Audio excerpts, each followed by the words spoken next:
ഈശോമിശിഹായിക്ക് സ്തുതിയായിരിക്കട്ടെ. കൈത്താക്കാലം 4-ാം ഞായറാഴ്ചത്തെ സുവിശേഷ ഭാഗത്ത് നമുക്കത്ര പരിചയമില്ലാത്ത ഒരു പദം നമ്മൾ കേൾക്കുന്നുണ്ട്. ഖുർബാൻ എന്നുള്ളതാണ് ആ പദം. മർക്കോസിന്റെ സുവിശേഷം 7-ാം അധ്യായത്തിലെ ആദ്യ വാക്യങ്ങളാണല്ലോ നമ്മൾ ഇന്ന് വായിച്ച് ധ്യാനിക്കുന്നത്. ഈ 7-ാം അധ്യായത്തിൽ 11-ാം വാക്യത്തിലാണ് ഈ പദം കാണുന്നത്.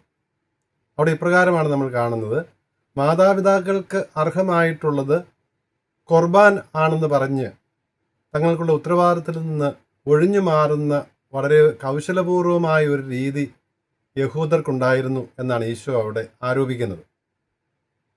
ഖുർബാൻ എന്നുള്ള പദം അറമായ പദമാണ്. ഈശോയും ഈശോയുടെ കാലത്തെ യഹൂദരും സംസാരിച്ചിരുന്ന ഭാഷയാണ് അറമായ. പഴയ നിയമത്തിൻ്റെ ഭാഷയായിരുന്ന ഹെബ്രായ ഭാഷയിൽ നിന്ന്, ഹീബ്രു ലാംഗ്വേജിൽ നിന്ന് വികാസം പ്രാപിച്ച് അതിൽ നിന്ന് രൂപം കൊണ്ട ഒരു ഡയലക്റ്റാണ് അറമായ ഭാഷ. അത് വികാസം പ്രാപിച്ച് പരിണമിച്ചുണ്ടായതാണല്ലോ സുറിയാനി ഭാഷ. അപ്പോൾ ഹീബ്രു ഭാഷയിൽ നിന്ന് അറമായയും അറമായയിൽ നിന്ന് സുറിയാനിയുമാണ് ഉണ്ടായത്. അപ്പോൾ ഈശോയുടെ കാലത്ത് സംസാരിച്ചിരുന്ന ഭാഷ അറമായ ഭാഷയായിരുന്നു. ഈ അറമായ ഭാഷയിലുള്ള ഒരു പദമാണ് ഖുർബാൻ. ഖുർബാൻ എന്ന പദത്തിന് സമർപ്പിതം, കാഴ്ച വസ്തു, കാഴ്ച അർപ്പിച്ചത് എന്നൊക്കെയാണ് അർത്ഥം. ഈ പ്രയോഗത്തിൻ്റെ അല്ലെങ്കിൽ എന്തിനാണ് ഈശോ ഇത് പറയുന്നത്, ഈ 11-ാം വാക്യത്തിൽ പറയുന്ന കാര്യം എന്താണ് എന്ന് മനസ്സിലാകണമെങ്കിൽ 7-ാം അധ്യായം ആദ്യ ഭാഗം മുതൽ നമ്മൾ ശ്രദ്ധാപൂർവം വായിക്കേണ്ടതുണ്ട്.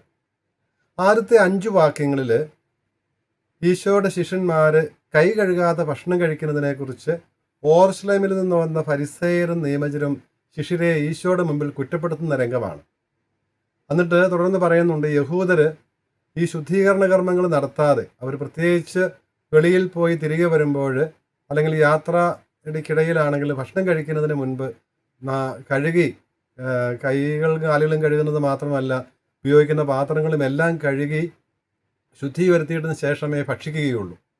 ഈശോയുടെ ശിഷ്യന്മാർ അത് ചെയ്യാതെ ഭക്ഷിക്കുന്നു എന്നുള്ളതായിരുന്നു അവർക്കെതിരെയുള്ള ഈ ഓർശ്ലേമിൽ നിന്ന് വന്നെന്ന് പറയുമ്പോൾ തന്നെ ഔദ്യോഗിക സംഘമാണ് എന്നുള്ള ധ്വനി അവിടെയുണ്ട്. അവർ ഈശോയുടെ ശിഷ്യർക്കെതിരെ ഈശോയുടെ മുമ്പിൽ പരാതി പറയുന്നത്. അപ്പോൾ ഈ പരാതിക്കുള്ള, ഈ അക്യൂസേഷനുള്ള മറുപടിയാണ് തുടർന്ന് വരുന്ന 6 മുതലുള്ള വാക്യങ്ങളിൽ 13 വരെയുള്ള വാക്യങ്ങൾ നമ്മൾ കാണുന്നത്. 6 മുതൽ 13 വരെയുള്ള വാക്യങ്ങളിൽ ആദ്യ വാക്യങ്ങളിൽ 6-7 വാക്യങ്ങളിൽ ഈശോ യേശയ്യാ നിവ്യായുടെ പുസ്തകം 29-ാം അധ്യായത്തിലെ 13-ാം വാക്യം ഉദ്ധരിച്ചുകൊണ്ടാണ് പറയുന്നത്. യേശയ്യാ പ്രവാചകൻ 29-ാം അധ്യായം 13-ാം വാക്യത്തിൽ പറയുന്നത്, ഈ ജനം അധരം കൊണ്ടാണ് എന്നെ ആരാധിക്കുന്നത്, സ്തുതിക്കുന്നത്, അവരുടെ ഹൃദയം എന്നിൽ നിന്ന് അകലെയാണ്. അവർ ദൈവപ്രമാണങ്ങൾ വ്യർത്ഥമാക്കിക്കൊണ്ട് മാനുഷിക ആചാരങ്ങൾ, പാരമ്പര്യങ്ങൾ നിയമമായി പഠിപ്പിക്കുന്നു.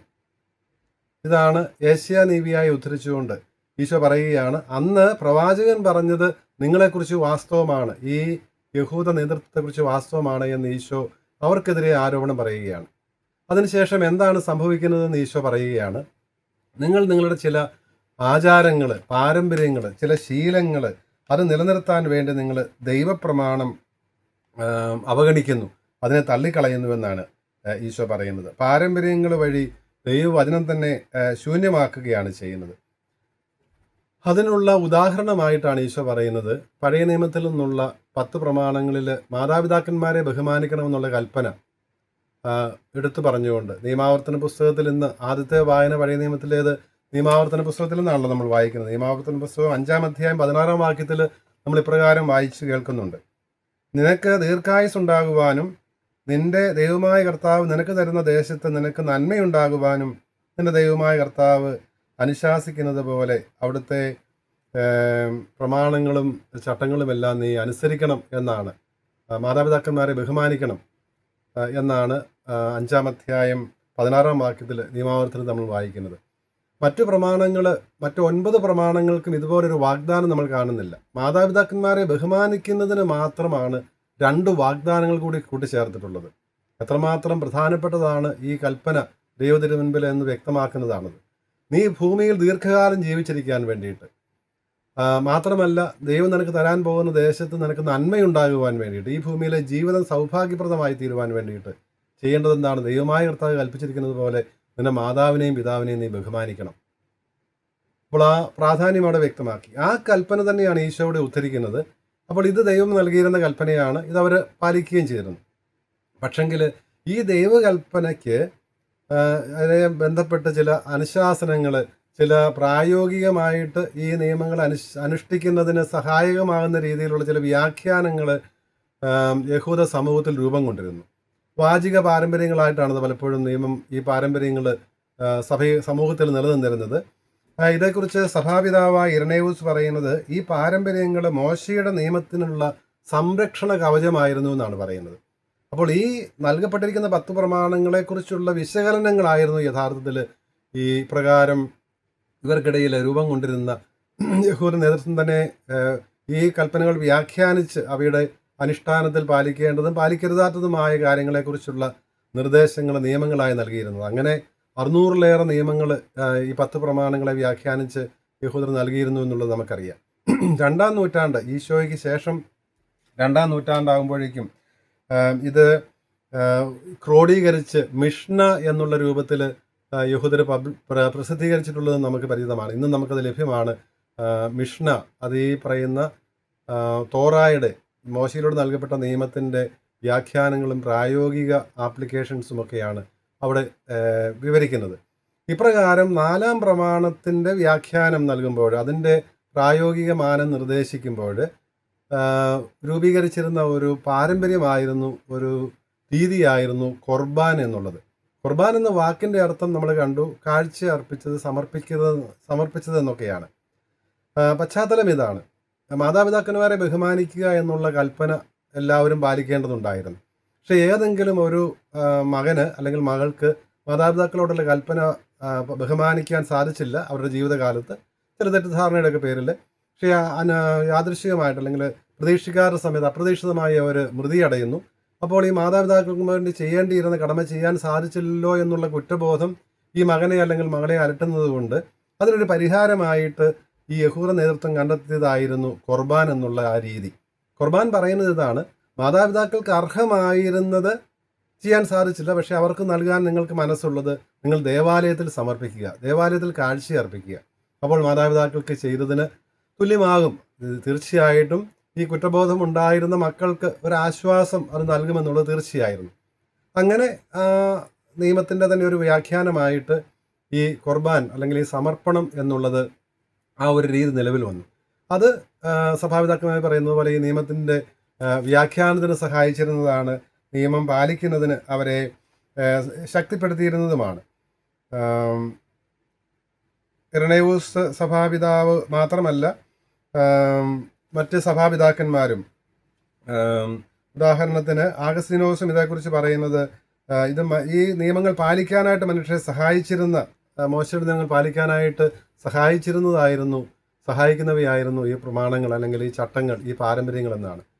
അപ്പോൾ ഈ പാരമ്പര്യങ്ങൾ നിയമങ്ങൾ അനുഷ്ഠിക്കാൻ വേണ്ടിയിട്ടാണ്, അതിനുള്ള സംരക്ഷണ കവചമാണ് എന്ന് ഇരണേവൂസ് പറയുന്നത് നമ്മൾ കണ്ടു.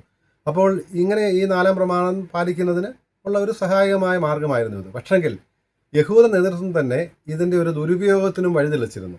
അതായത് ഏതെങ്കിലും മക്കൾക്ക് മാതാപിതാക്കൾക്ക് ചെയ്യേണ്ട കടമ നിർവഹിക്കാൻ ഇഷ്ടമില്ല എങ്കിൽ അവർ ജീവിച്ചിരിക്കുമ്പോൾ തന്നെ അത് ദേവാലയത്തിന് സമർപ്പിക്കാനായിട്ട് നേർന്നു പോയി എന്ന് പറഞ്ഞാൽ, കാഴ്ച അർപ്പിച്ചു കഴിഞ്ഞു എന്ന് പറഞ്ഞാൽ, ഇവർക്ക് ഈ മാതാപിതാക്കളോടുള്ള കടമയിൽ നിന്ന്, അവർക്ക് ചെയ്യേണ്ട സഹായം ചെയ്തു കൊടുക്കേണ്ട ആ സഹായത്തിൽ നിന്ന്, ആ കടമയിൽ നിന്ന്, ഉത്തരവാദിത്തത്തിൽ നിന്ന് ഈ മക്കൾ ഒഴിവാകും എന്നുള്ള ഒരു ക്രമീകരണം ഈ യഹൂദ നേതൃത്വം തന്നെ നൽകിയിരുന്നു. അതിന് സ്വാർത്ഥപരമായ ലക്ഷ്യങ്ങളുണ്ടായിരുന്നു. കാരണം ഈ സമർപ്പിക്കുന്ന കാഴ്ച, ഈ നേർച്ച, ഈ വസ്തുക്കൾ, അത് സ്ഥാവരജംഗമ വസ്തുക്കളാകട്ടെ, സമ്പത്താകട്ടെ, എന്തുമാകട്ടെ, അത് പോയിരുന്നത് ദേവാലയത്തിലേക്കാണ്. ദേവാലയത്തിലേക്കെന്ന് പറയുമ്പോൾ അത് എത്തിയിരുന്നത് ഈ പ്രീശരുടെയും പുരോഹിത നേതാക്കന്മാരുടെയും ഒക്കെ കൈകളിലായിരുന്നു. അപ്പോൾ അവർക്ക് അതുകൊണ്ട് ലാഭം ഉണ്ടായിരുന്നത് കൊണ്ട് അത് ഇവർ പ്രോത്സാഹിപ്പിക്കുകയും ചെയ്തു. അതിനെക്കുറിച്ചാണ് 7-ാം അധ്യായം 11-ാം വാക്യത്തിൽ ഈശോ പറയുന്നത്, മാതാപിതാക്കൾക്ക് അർഹമായിട്ടുള്ളത് ഖുർബാനാണ് എന്ന് പറഞ്ഞു കഴിഞ്ഞാൽ, ദൈവത്തിന് സമർപ്പിച്ചു ഞാൻ നേർന്നു പോയി എന്ന് പറഞ്ഞാൽ, മാതാപിതാക്കളോടുള്ള ഉത്തരവാദിത്തത്തിൽ നിന്ന് ഇവരെ ഒഴിവാക്കുന്നതായിട്ട് ഈ യഹൂദ നേതൃത്വം തന്നെ പറഞ്ഞിരുന്നു, അതിന് അവസരമൊരുക്കിയിരുന്നു. അങ്ങനെ നിങ്ങൾ ദൈവപ്രമാണങ്ങളെ വ്യർത്ഥമാക്കുന്നു, നിങ്ങളുടെ പാരമ്പര്യങ്ങൾ പാലിക്കാൻ വേണ്ടി, നിങ്ങളുടെ ചട്ടങ്ങൾ, നിങ്ങളുടെ രീതികൾ പാലിക്കാൻ വേണ്ടി എന്ന് ഈശോ പറയുകയാണ്. അപ്പോൾ ആ പശ്ചാത്തലത്തിലേ നമുക്കതിൻ്റെ അർത്ഥം മനസ്സിലാവുകയുള്ളൂ. ഇനി ശിഷ്യർക്കെതിരെയുള്ള ആരോപണം അവർ കൈ കഴുകാതെ ഭക്ഷിക്കണം എന്നുള്ളതായിരുന്നല്ലോ. അപ്പോൾ അതിന് വ്യാഖ്യാനമായിട്ടാണ് 7-ാം അധ്യായത്തിൽ 14 മുതലുള്ള വാക്യങ്ങളിൽ ഈശോ വീണ്ടും വിവരിക്കുന്നത്. അതായത് ഉള്ളിലേക്ക് പോകുന്ന ഒന്നും മനുഷ്യനെ അശുദ്ധമാക്കാൻ സാധിക്കുകയില്ല. അത് അവിടെ ശരീരത്തിൽ ചെന്നു, ആവശ്യമുള്ള ശരീരം സ്വീകരിച്ചു, അല്ലാത്തത് വിസർജിക്കപ്പെടുകയും ചെയ്യുന്നു. അങ്ങനെ അത് മനുഷ്യനെ അശുദ്ധനാക്കുന്നില്ല. മറിച്ച് ഉള്ളിൽ നിന്ന് വരുന്നതാണ് ഒരുവനെ അശുദ്ധനാക്കുന്നത് ഈശോ പറയുകയാണ്. ഹൃദയമാണ്. ഹൃദയത്തിൽ നിന്നാണ് തിന്മ, ഈ മനുഷ്യൻ ചെയ്യുന്നതും പറയുന്നതുമായ എല്ലാ തിന്മകളുടെയും ഉറവിടം, കേന്ദ്രം ഹൃദയം തന്നെയാണ്. ഹൃദയത്തിലാണ് തിന്മ ആവിർഭവിക്കുന്നത്, ചിന്തയിലാണ്. ഹൃദയത്തിൽ നിന്ന് ഉരുത്തിരിയുന്ന ചിന്തയാണ് വാക്കുകളായും പ്രവൃത്തികളായും വെളിയിൽ വരുന്നത്. അപ്പോൾ അതുകൊണ്ട് ശുദ്ധമാക്കേണ്ടത് ഉള്ളാണ്. ആ ഒരു ആന്തരിക ശുദ്ധിയാണ് ബാഹ്യമായ ശുദ്ധിയേക്കാൾ പ്രധാനപ്പെട്ടത് എന്ന് ഈശോ പറയുകയാണ്. അത് പഠിപ്പിക്കാൻ വേണ്ടിയിട്ടാണ് 14 മുതലുള്ള വാക്യങ്ങളിൽ ദീർഘമായിട്ട് ഈശോ സംസാരിക്കുന്നത് ആന്തരിക ശുദ്ധിയെക്കുറിച്ച്. ബാഹ്യവും ആന്തരികവുമായ ശുദ്ധി, ബാഹ്യശുദ്ധി പാലിക്കണം. അത് അല്ലെങ്കിൽ ബാഹ്യമായ അനുഷ്ഠാനങ്ങൾ ദൈവപ്രമാണങ്ങൾ കാറ്റിപ്പറത്തിൽ കൊണ്ടാകരുത്. പ്രധാനമായിട്ടുള്ളത് സ്നേഹവും കരുണയും സമാധാനവും നീതിയും ഒക്കെയാണ്. അതിന് പ്രാധാന്യം കൊടുത്തുകൊണ്ട് വേണം ഈ നിയമങ്ങൾ പാലിക്കുവാനെന്ന് സഭാപിതാക്കന്മാർ ആഗസ്തീനോസ് ഉൾപ്പെടെയുള്ളവർ പറയുന്നതും ഈ ഭാഗത്തെക്കുറിച്ച് വ്യാഖ്യാനിക്കുമ്പോൾ നമ്മൾ കാണുന്നുണ്ട്. അപ്പോൾ ചുരുക്കത്തിൽ സഭ ഇന്നത്തെ വായനകളിലൂടെ നമ്മെ ഓർമ്മിപ്പിക്കുന്നത് ബാഹ്യമായ അനുഷ്ഠാനങ്ങൾ, ആചാരങ്ങൾ, പാരമ്പര്യങ്ങൾ നമ്മെ യഥാർത്ഥത്തിലുള്ള ദൈവകൽപ്പന പാലിക്കുന്നതിന്, ദൈവവചനമനുസരിച്ച് ജീവിക്കുന്നതിന് സഹായിക്കുന്നതാകണം. അതായത് അല്ലാതെ ഈ ദൈവവചനത്തെ നിരർത്ഥകമാക്കുന്ന രീതിയിലുള്ള പാരമ്പര്യങ്ങൾക്ക് പ്രസക്തിയില്ല എന്നുള്ള കാര്യം നമ്മൾ ഓർക്കണമെന്ന് പറയുകയാണ്. അപ്പോൾ പാരമ്പര്യങ്ങളും ആചാരങ്ങളും എല്ലാം ഈ പരമപ്രധാനമായ കാര്യത്തിന് വേണ്ടിയുള്ളതാകണം, ഒന്നാമത്തെ കാര്യം. രണ്ടാമത്തെ കാര്യം, ഏഷ്യ നിവിയ അന്ന് പറഞ്ഞതും ഏഷ്യയുടെ കാലത്ത് പറഞ്ഞതും ഈശോയുടെ കാലത്തെ യഹൂദ നേതാക്കന്മാരെ കുറിച്ച് പറഞ്ഞതും നമ്മളെക്കുറിച്ച് പറയാനിട വരരുത്. ഈ ജനം അധരം കൊണ്ടാണ് എന്നെ ബഹുമാനിക്കുന്നത്, അവരുടെ ഹൃദയം എന്നിൽ നിന്ന് അകലെയാണ്. നമ്മുടെ ആരാധനയെക്കുറിച്ചാണ്, നമ്മുടെ പ്രാർത്ഥനകളിലൂടെ നമ്മുടെ പങ്കാളിത്തത്തെക്കുറിച്ചാണ്, കുർബാന അർപ്പണത്തെക്കുറിച്ച് കൂടിയാണ് പറയുന്നത്. യഥാർത്ഥത്തിൽ ഈ കുർബാൻ എന്നുള്ള പദത്തിൻ്റെ മൂലപദം തന്നെ, ക്രിയാരൂപം തന്നെയാണ് കുർബാന എന്നുള്ള അതിൻ്റെ മൂലരൂപവും അത് തന്നെയാണ്. കുർബാന എന്ന സുറിയാനിയിൽ നമ്മൾ ഉപയോഗിക്കുന്ന പദം അറമായ ഭാഷയിലുള്ള കുർബാൻ്റെ മൂലം തന്നെയാണ്, ഒന്ന് തന്നെയാണ്, സമർപ്പിക്കുന്നതാണല്ലോ. നമ്മുടെ ആരാധനയും നമ്മുടെ നന്ദിയും നമ്മുടെ സ്നേഹവുമെല്ലാം പിതാവായ ദൈവത്തിന് സമർപ്പിക്കുന്നതാണ് കുർബാന. എന്തിനെ പ്രതി? ദൈവം തൻ്റെ പുത്രനെ അയച്ച് ഈശോയിലൂടെ നമ്മുടെ രക്ഷ സാധിച്ചതിനെ പ്രതി, ആ പെസഹാരഹസ്യത്തിലൂടെ മനുഷ്യവർഗം മുഴുവനെയും രക്ഷ സാധിച്ചതിനെ പ്രതി ദൈവത്തിന് സ്തുതിയും പുകഴ്ചയും നന്ദിയും ആരാധനയും എല്ലാം നമ്മൾ സമർപ്പിക്കുന്നതാണ്, കാഴ്ച അർപ്പിക്കുന്നതാണ് യഥാർത്ഥത്തിൽ പരിശുദ്ധ കുർബാന എന്ന് പറയുന്നത്. അപ്പോൾ ഈ കുർബാനയിൽ നമ്മൾ പങ്കെടുക്കുമ്പോഴും ഏഷ്യ നിവിയ പറഞ്ഞ് നമ്മെക്കുറിച്ച് പറയാനിട വരരുത്. ഈ ജനം അധരം കൊണ്ട് മാത്രമാണ് എന്നെ ബഹുമാനിക്കുന്നത്, ഹൃദയം അകലെയാണ് എന്ന്. ഹൃദയപൂർവ്വം നമ്മുടെ പ്രാർത്ഥനകൾ നടത്തുവാനും ഹൃദയം കൂടി ചേർത്ത് വെച്ച് നമ്മുടെ കുർബാനയിൽ സംബന്ധിക്കുവാനും നമുക്ക് സാധിക്കണമെന്നുള്ളതാണ് രണ്ടാമത്തെ കാര്യം. മൂന്നാമത്തെ കാര്യം, നമ്മുടെ മാതാപിതാക്കന്മാരോടുള്ള നമുക്കുണ്ടാകേണ്ട ബഹുമാനമാണ്. മറ്റ് കൽപ്പനകളൊന്നും വാഗ്ദാനത്തോടുകൂടി നൽകപ്പെട്ടിട്ടില്ല എന്ന് നമ്മൾ കണ്ടു. ഈ ഒരൊറ്റ കൽപ്പന മാത്രമേ ദീർഘകാലം ഭൂമിയിൽ ജീവിക്കാനും ജീവിക്കുന്ന നാട്ടിൽ നന്മയുണ്ടാകുവാനും വേണ്ടിയുള്ള ആ വാഗ്ദാനം കൂടി നൽകിയിട്ടുള്ളൂ. അപ്പോൾ എത്രമാത്രം പ്രാധാന്യം ദൈവം നൽകുന്നു എന്നുള്ളതിനോട് എൻ്റെ സൂചനയാണ്. നമ്മുടെ മാതാപിതാക്കന്മാരോട് നമ്മൾ അവരിൽ നിന്നെല്ലാം സ്വീകരിച്ചിട്ടുണ്ട്. നമ്മൾ എന്തെല്ലാം ആയിരിക്കുന്നത് മാതാപിതാക്കന്മാർ വഴിയാണ്. അപ്പോൾ അവരോട് നമുക്ക് തീരാത്ത കടമുണ്ട്.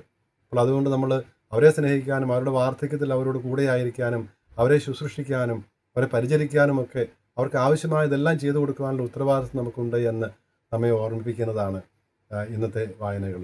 ഏറ്റവും അവസാനം നാലാമതായിട്ട് നമ്മുടെ ഹൃദയശുദ്ധിയാണ്. ബാഹ്യമായ ശുദ്ധിയേക്കാൾ പ്രധാനമായിട്ടുള്ളത് ഉള്ളിലെ ശുദ്ധിയാണ്. ആന്തരികം ഹൃദയത്തിൽ നിന്നാണ് വിചാരങ്ങളും പ്രവൃത്തികളുമെല്ലാം ഉടലെടുക്കുന്നത്. അപ്പോൾ അതുകൊണ്ട് അവിടെ നിർമ്മലമായിരുന്നാൽ, ശുദ്ധമായിരുന്നാൽ ബാക്കിയുള്ളതെല്ലാം ശുദ്ധമാകും. അപ്പോൾ നമ്മുടെ ഹൃദയം ശുദ്ധമാക്കാൻ, നിർമ്മലമാക്കാൻ, അങ്ങനെ ആ നിർമ്മലമായ ഹൃദയത്തോടെ കഴുകി വെടുപ്പാക്കപ്പെട്ട മനസ്സാക്ഷിയോടെ നമുക്ക് ഈ ബലിപീഠത്തിൽ അണയുവാനും ഈ ദൈവ ആരാധനയായ ദൈവത്തിന് കൃതജ്ഞത അർപ്പിക്കുന്ന ഈ പരിശുദ്ധ കുർബാനയിൽ സജീവമായി പങ്കെടുക്കുവാനും നമുക്ക് സാധിക്കട്ടെ. ദൈവം അനുഗ്രഹിക്കട്ടെ.